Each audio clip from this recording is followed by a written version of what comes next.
So, it looks like we got a reunion here. It looks like Ghostface has returned. He's brought Sidnee Prescott and other friends along with him for the ride. So, let's talk about the newest Scream movie at theaters, Scream 7.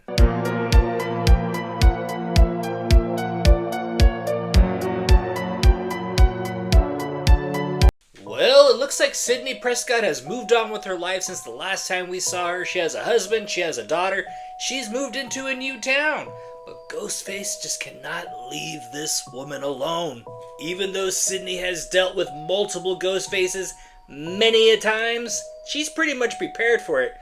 But her daughter isn't. Now, I have been watching this franchise since the very beginning, and even though I do enjoy the movies, I'm not the biggest diehard fan of the films, but I do appreciate them. But even saying that, I still believe, in my opinion, that Part 5 is the weakest in the franchise and probably the worst written. I'm not going to re-review Part 5 or anything right now, but if you want to see the review of Part 5, it's here on YouTube, and well, I'm sticking to my guns on it. But with all the behind-the-scenes drama, all the review bombing that was going on for this movie, I was pretty much prepared to be like, oh, this is going to be the worst one, but I just got to see how bad it is, and you know what?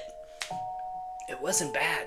And yeah, I did have my expectations very, very low, but honestly, it looked like a Scream movie, and it felt like a Scream movie, and yeah, the movie was just fine. So I knew very little about the story that was going to be taking place in this film because there was just very, very little advertisement for it.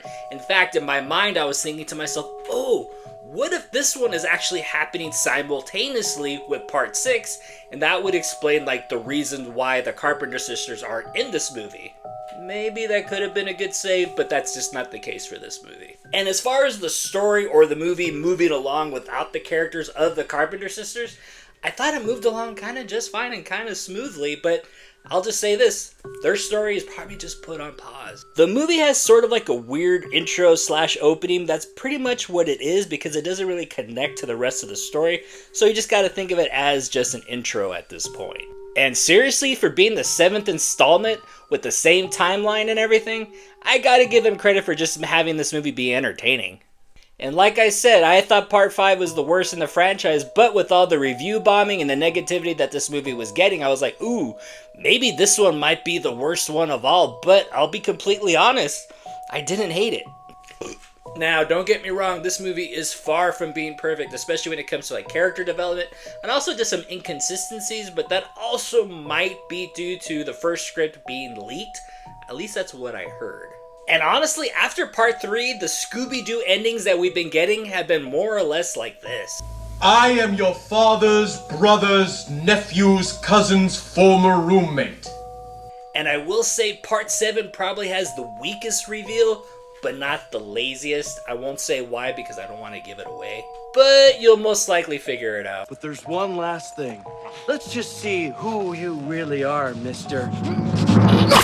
Why, it's Old Man Withers, the guy who runs the haunted amusement park. Something that Scream 7 did that I appreciated that I think most people probably won't. There are 3 characters in this movie, one of them being Sidnee's husband, the other 2 being friends of the daughter. Normally in horror movies, characters like this are very, very exaggerated, and something that this movie did, they just kind of played normal people. They weren't over the top, they weren't obnoxious, they were just like normal kids that are actually kind of nice. And there was a moment in the movie where one of the characters said, yeah, I might look like a bitch, but I'm actually not. And yeah, I actually appreciated that because I was like, that actually kind of made me feel something for the character, even though other people might think they're just bland. But yeah, I was actually pretty impressed that Scream 7 actually had some pretty decent kills, not to mention a few surprises. I thought Scream 7 was a pretty fun and entertaining horror movie 90% of the time, basically until you got to the ending reveal.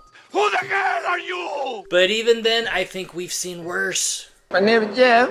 My rating for Scream 7, well, it's definitely worth the matinee and definitely worth the stream once it's available. So, something I've been thinking about for a while, especially we're like in the 7th installment, still with the same timeline, and if you want to keep that going and still kind of keep it fresh, and if you especially want to keep it meta, especially in the Wes Craven universe, why not have Ghostface start going after the actors that played the characters in the Stab movie? Like, why not go full Wes Craven's New Nightmare and have Ghostface go after everyone that's involved in those movies, because they don't want to make any more stab movies.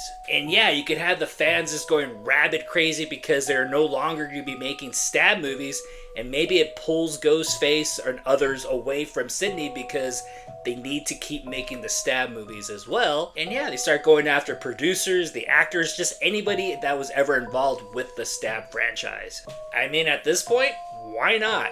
You know, I always thought it would have been kind of cool to have one Ghostface like manage to escape. And at the end of the movie, we follow that Ghostface to an abandoned movie theater where the entire theater is crowded and full of people dressed up as Ghostface.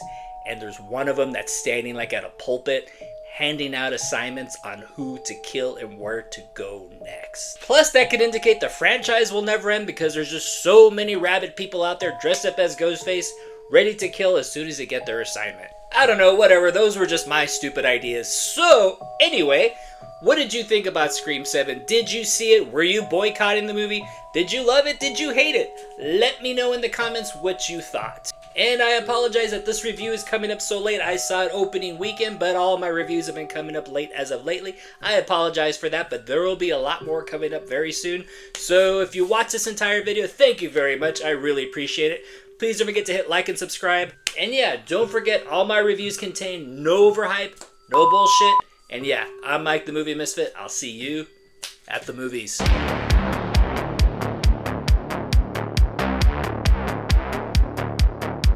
Get more out of life. Go out to a movie.